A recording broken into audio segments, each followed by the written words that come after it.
Hello YouTube, Sidekick here with something completely different but much the same, as Monty Python would say.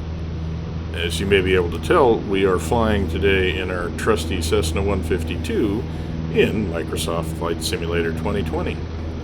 I picked up a copy of Microsoft Flight Simulator a couple weeks ago, and of course the first thing I did was what everyone does in Microsoft Flight Simulator. I went and flew over my house, which is in Ottawa, by the way.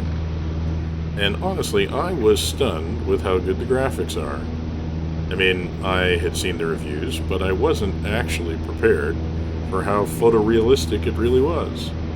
Not only could I pick out prominent landmarks, but even local buildings were obvious and pretty true to life. Right down to being able to read the signs on the big box stores in the malls. So then, because it's what I do, I started thinking about what kind of video I'd make in Microsoft Flight Simulator.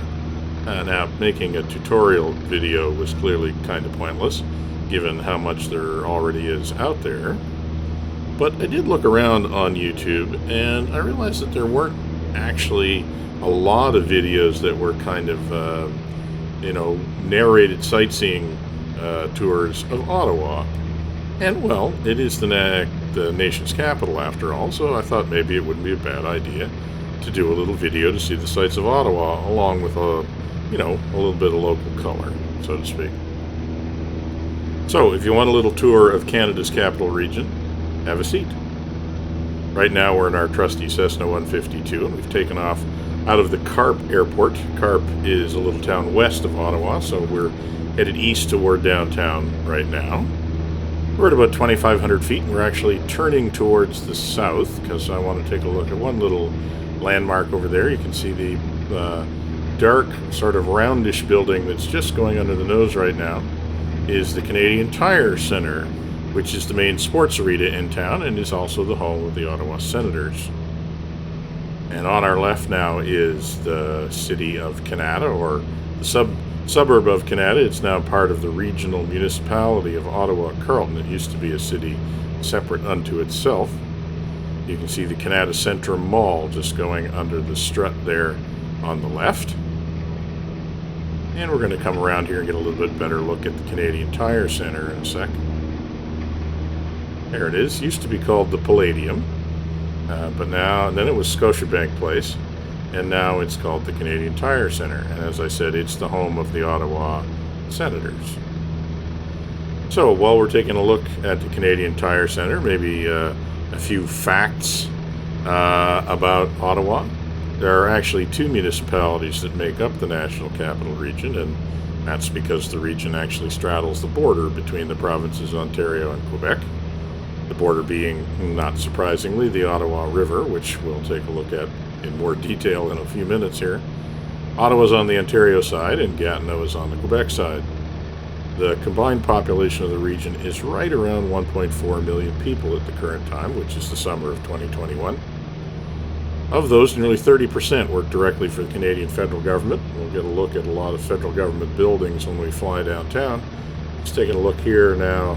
Obviously, when they took the imagery that they made this map from, there must have been some kind of midway set up in the parking lot of the Canadian Tire Centre, so it's permanently ensconced in Microsoft Flight Simulator now. You can also see this is the area of Canada that used to be the home to the Canada City Hall. It's no longer a city hall because Canada is not a separate city, but it's just going past the window there on the right. And you can also see a number of big box stores. So, as I said, 30% of the people in town actually work for the federal government. And then a lot of other people work in businesses that basically work for the federal government or in the fairly busy not-for-profit sector that deals with the government. And there you see the Ottawa River off the nose now. So on the right-hand side of the river is Ontario, and on the left-hand side of the river is Quebec. And you can see downtown there in the far distance. After government work, the next largest sector in Ottawa is the high-tech sector. which is actually centered in the west of Ottawa, around Canaan, which is the area that we're flying over now, and which at one point allowed Ottawa to claim for itself the title of Silicon Valley North. So here we're going to take a little turn over the city of Canaan. You can see the main highway down there is the 417, also known as the Queensway by locals. And this is the high-tech business park that's going to be coming up on the left as we bring the nose around here. And that's that main street that runs down through those various kind of slightly taller office buildings is March Road. And on either side of March Road is very much the Ottawa high-tech sector. So I know these things because that's where I used to work. The two places that I have worked in my professional life in Ottawa have been the high-tech sector and also the not-for-profit sector working with the government. So I guess I'm fairly typical of people who work in Ottawa. So we're just flying parallel to March Road just a little bit to the east. And you can see the high-tech office buildings, and you can also see some of Canaan over to the right. Now if we look over to the right, and then you can see one of the federal government installations in town. This is Shirley's Bay. It used to be called the Communication Research Center. Now it also includes the David Florida Labs, which is part of the Canadian Space Agency, which is where they do a lot of their spacecraft integration and testing.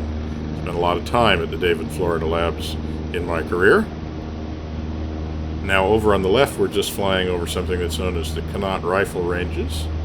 This is a training center for cadets and for the reserves. If we were flying normal flight rules, I don't actually think we'd be able to fly over the rifle range. And looking to the right, we're looking down the river towards downtown.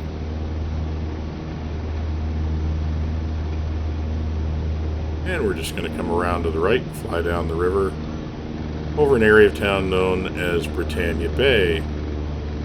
Now, the first formal settlement in Ottawa was actually not called Ottawa, it was called Bytown. It was founded in 1826, and it was founded to be the northern terminus of the Rideau Canal.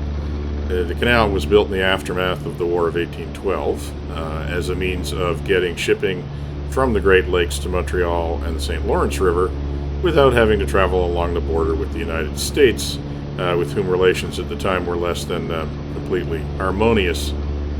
The canal still exists, and in fact you can still travel from Kingston to Ottawa using the original locks designed and built by Colonel John By. In the early days of Bytown, it was a home to a lot of the people who built the canal, including a lot of stonemasons, and it was also home to a thriving lumber industry, as the pine forests farther up the Ottawa River were the source of masts and spars for the British Navy and Merchant Marine, which were at the time the world's largest. In 1856, the town of Bytown had grown to the point where it could be incorporated into the city, and its name was changed to Ottawa. Okay, so we've flown over the greenbelt between Canada and Nepean, which is the inner western suburb of Ottawa. You can see in the distance there's another little suburb known as Bell's Corners. And in a minute here, if we look to the left, we can see we're just coming out to the around the edge of part of an embayment in the Ottawa River known as Britannia Bay. We're going to fly over the Britannia Yacht Club here in a minute, and we're headed towards the Bayshore area of Nepean, which is home to the Bayshore Shopping Center, which is the slightly teal-colored roofs of buildings there just in the corner of the cockpit. So there's the Yacht Club down there, and we're going to continue around the curve of Britannia Bay, this straight road that's there you can see Bell's Corners a little bit better, and that's Eagleson Road for anybody who knows town. And there's the Bayshore Shopping Center, and then directly below us now is the main artery in town that's known as Carling Avenue, which goes basically straight downtown all the way here from the West End. So now we're flying over the Bayshore area of Nepean, and you can see coming up on the left in front of us there's a narrowing of the river. And then there's a little lake that is known locally as Mud Lake. And it's also home to the the Ottawa's water treatment plant. So we'll just get a little bit closer and we'll go over and take a look at Mud Lake. Mud Lake is a favorite spot for birders in town. You can see the red buildings on the other side are the water treatment plant. And then, of course, on the other side of the river, you can see the city of Gatineau, which is in Quebec. Now, in 1856, Ottawa became Ottawa. In 1857, when Queen Victoria was looking to designate a capital city for the newly united provinces of Canada, one that would be centrally located and would offend neither the citizens of Lower Canada, Quebec, nor Upper Canada, Ontario, or really I should say looking to find a location that would offend both groups equally, she chose the relative backwater of Ottawa as the capital. And as luck would have it, in 1867, when the remaining colonies of British North America confederated to form the Dominion of Canada, they chose Ottawa as the national capital. And here we are. So, we have flown over the Bayshore and Britannia areas of Nepean, and we're now getting into an area of town known as Carlingwood and Westboro. And you can see the Carlingwood Mall, and you can see, as an example, you can see the Staples and the Shoppers Drug Mart there over the spar, and you can actually read the signs, which I still find is very impressive as far as the fidelity of the graphics are concerned in Microsoft Flight Simulator. No problem at all finding local landmarks. There's another one there with the red flashes on the roof, which is the Canadian Tire. And then we have two high schools here on the left. Notre Dame High School is the one farther to the right or to the south, and then Nepean High School, which, by coincidence, is the high school where my kids went to school. And then you can see two tennis courts there and a wading pool slightly upper left. That's McKellar Park for anybody who wants to know and knows the area. So now we're really getting into my local neighborhood. You get a good look at the two high schools there. Coming up on an area of town that was at one point the city center of Nepean, but is now the heart of the neighborhood known as Westboro. And so there's the Ottawa River, this time looking west. We're kind of flying in the late afternoon. Just to give you another example of how good the graphics are here in Microsoft Flight Simulator, down below is a building that's owned by the Rogers Cable Company. Well, they have red vehicles, and look what you can see in the parking lot. We're basically doing a little tight circle here, more or less over Westboro. Oops, sorry for the stall warning. Getting a little excited because I'm basically flying over my house at this point. Not going to tell you exactly which one it was, but in the middle of the screen there with the blue is actually the elementary school where my kids went to school.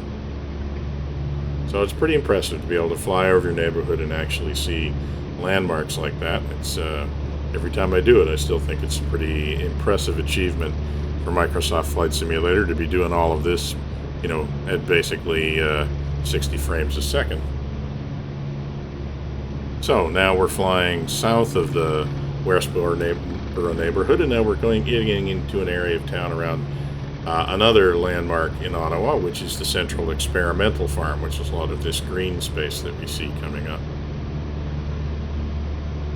So at the turn of the 20th century, Ottawa was not only thriving as the political heart of the Dominion, but it was also a very busy lumber town. Timber was floated down the Ottawa and Gatineau rivers to multiple mills in and around Ottawa, including in the area we just flew over in Westboro. And the sawn lumber and raw timber was floated down the Ottawa to Montreal for shipment overseas. As the century progressed, though, the lumber trade went into a fairly steep decline, and Ottawa's business and architectural landscape was increasingly dominated by the federal government, the Central Experimental Farm here being an example of one of the federal government installations. It was set up to be the research station for the Department of Agriculture, and it continues to fulfill that role for Agriculture Canada today. You can see at the northern edge of the Central Experimental Farm is the Civic Hospital that just went under the nose, which is another landmark that anybody in town would be familiar with. So now we're getting a view of the inner suburbs of Ottawa west, and we're coming up on downtown here fairly quickly. So the general complexion of Ottawa underwent a significant change in the years immediately following the Second World War. when a massive effort was initiated to remake Ottawa as, quote-unquote, a memorial to those Canadians who died during the war. This plan, among other things, called for the remodeling of the region by removing a lot of the old industrial areas and replacing them with public buildings and green spaces, and you can certainly see that there's a lot of that, including the green belt that we flew over between Canada and Nepean, and it still encircles the inner suburbs of the city. And in fact, the National Capital Commission that was formed to administer the plan today actually owns about 10% of the land in Ottawa. So now we're taking a little circle around another federal government installation. This is an area of town known as Tunney's Pasture, which is where Health Canada and Statistics Canada are housed. And you can see in the distance there another local landmark, which is the Island Park Bridge, which is the farthest western bridge that crosses between Ottawa and Gatineau. Now we're taking a little turn to the right. You can see below us, this is a sewage treatment plant in Ottawa on Lemieux Island, directly below us. Oops, sorry for the stall warning again. And now we're heading directly towards downtown, but over on the left is downtown Gatineau, which is another collection of large federal government buildings, including one of the largest government complexes in the world at Place du Portage, which is just coming past the spar now. And so now we're coming up on downtown Ottawa, which is home to the Parliament buildings, which you can see just at the upper edge of the window there, as well as a bunch of other government buildings. The Parliament buildings were originally built in the 1850s, but the center block, which is the biggest building there at the far end, actually burnt down in 1916 and was completely rebuilt, including the large tower, which is called the Peace Tower because it was completed after the end of the First World War. To the left of the center block is the West Block, and to the right of the center block is the East Block. You can see some other green roof buildings there. That is known as the Confederation Building, which is a place for members of Parliament to have their offices. Across the street from the Parliament buildings is another federal building known as the Langevin Block, which is where the Prime Minister's office is. And at the bottom of the screen there now you can see a little straight waterway, which is of course the heart of Ottawa and the reasons for its existence, which is the Rideau Canal. Beside the Rideau Canal is Majors Hill Park, and now we're flying over the National Gallery, and on the other side of the river you can see the Canadian Museum of Civilization with the big Canadian flag on it.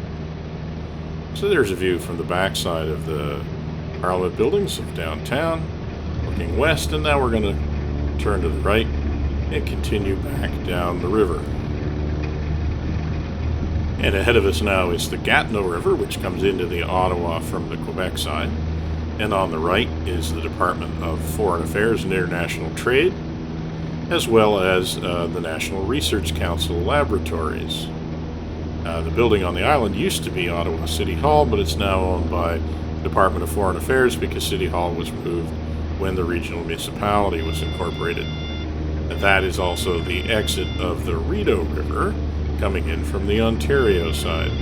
Apologies again for the stall horn, folks. Need to concentrate on flying a little bit more, I think. And then we're flying over a part of town here. All of this green space is part of the grounds of Rideau Hall, also known as Government House. Well, not really. It's supposed to be known as Government House, but nobody calls it that. Everybody calls it Rideau Hall. It's the home to Canada's Governor General, who is the Queen's representative in Canada. Across the street from Rideau Hall is 24 Sussex Drive, which you can't really see very well in the trees, and that is the home to Canada's Prime Minister.